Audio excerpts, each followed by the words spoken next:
Lovely introduction. The vast bulk of it true. My time at university was indeed a heady mix of PhD level pure mathematics and world debating championships, or as I like to think of it, hello ladies. Oh yes. Great to see, great to see so many of you here. My guess, around midnight last night, I was guessing there'd be about 11 people here this morning, and we've got more than that in just the front row, so that is fantastic.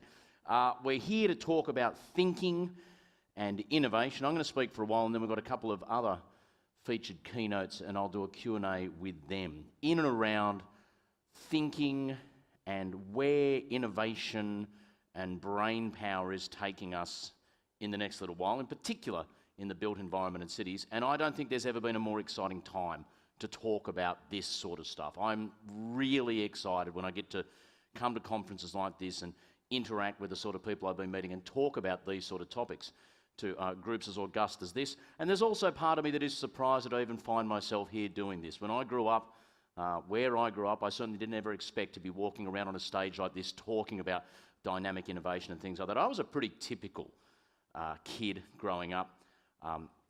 Very talented sportsman, brave warrior on the field of battle. Like most Aussies, I didn't mind the occasional celebratory drink, which, as we know, can sometimes lead to awkward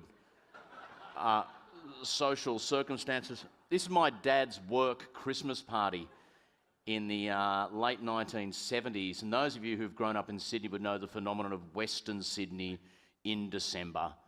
We're talking 42 degrees in the shade, but there is no shade, there's no shade cloths, we're not wearing hats, there's no sunscreen, we're just running around, drinking lemonade, having a great time. Santa Claus turns up, that's pretty exciting. I get to get on Santa's lap, that's for me a little bit too exciting as it turns out. And Santa's day goes down very quickly from then. So how is it that a kid who, up until the age of 8, greatest claim to fame was, hey, I pissed on Santa, how does he find himself cruising around the world talking at TED Talks and things like that about mathematics? So you know the concept of your TED Talks in the United States, the ideas worth spreading, this big sort of powwow of thinkers that come together every year. A few years ago, I was lucky enough to talk at a big international TED conference on gigantic prime numbers and the mathematics involved in them. And I find myself there and I'm hanging with, that's me and Bono. Bono was on the same bill as me. That's Larry Page, one of the guys who founded Google.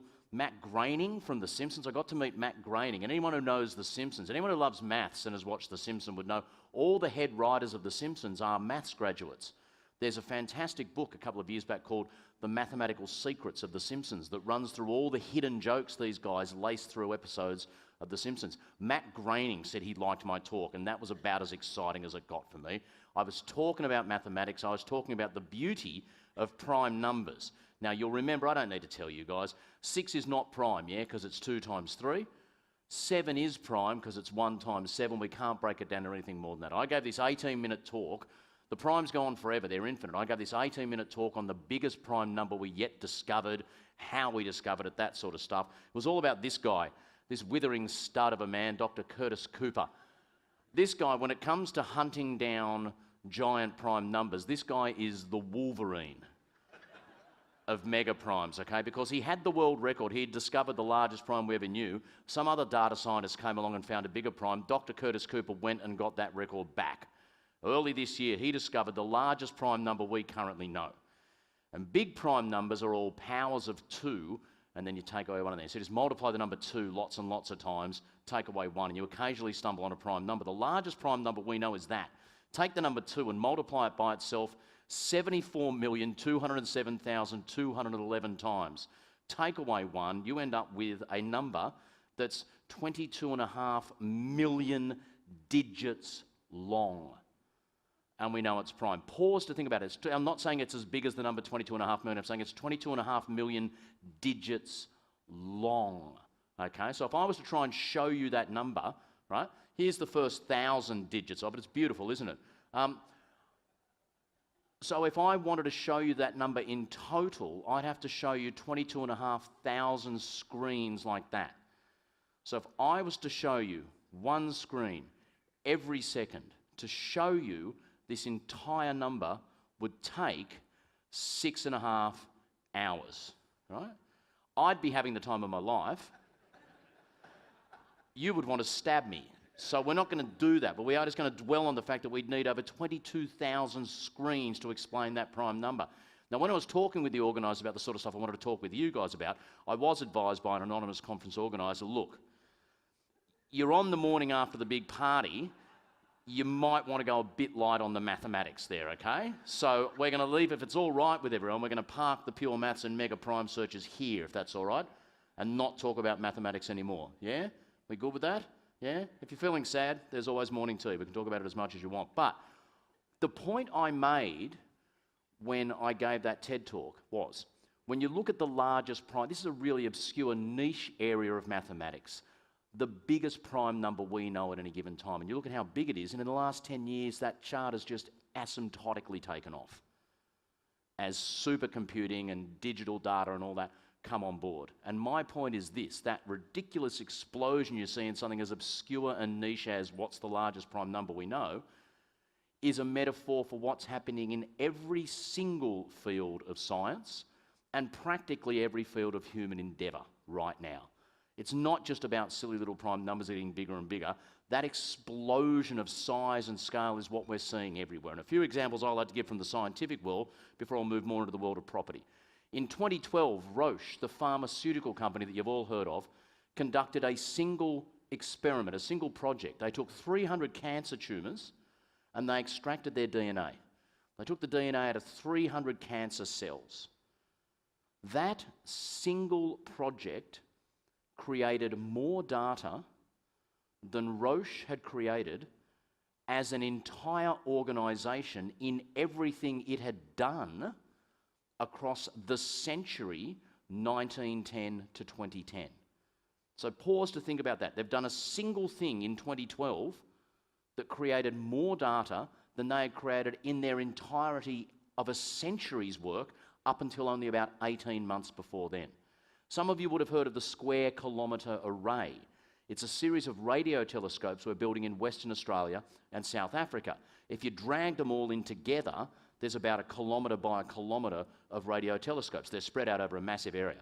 Get this, when the Square Kilometre Array is fully up and running, this single device, its daily data throughput will be multiple times current worldwide daily internet traffic. We're building something in Western Australia and South Africa the size of several internets, and it's essentially a single device. As my friend who works on the project says, we've been looking at the universe through a pinhole camera. We're about to start looking at it on an IMAX screen. You won't recognise the field of radio astronomy 10 years from now. The things we will know about the structure of the universe and the formation of the universe, we are stumbling in the dark now compared to where we're going to be in only a decade. And it's happening across all these different sciences. Like, who's flown in an A380, right? You might be surprised to know you've quite possibly already flown in a plane, some of which was 3D printed. Airbus are 3D printing individual parts now for A380s and other planes. This technology, topological optimization as they talk about it, a step change in manufacturing. You're talking pieces that are anything up to half as light, using only 10% of the raw materials and energy that they used to, and they're stronger than the original pieces were. And instead of having to run off 25,000 of them every however often and ship them out, you can print one overnight. The technological change of 3D printing, and you guys already know how it's already happening in the built environment. You've had individual buildings 3D printed, let alone sections of. It could well be the technological change that mirrors what the motor car did to the first half of the last century. Just last night on the ABC News app was this story. At the University of Queensland, this weed-slaying robot that can go over crops in a field and looking down underneath it, identify on a millimetre scale grid individual weeds, identify the good weeds and the bad weeds, treat each of the bad weeds appropriately and tend a field more accurately, quicker and consistently than any human beings could. You're talking about robotic technology there now in the farming industry that could save billions of dollars a year and totally redefine the way that we manage crops and agricultural spaces.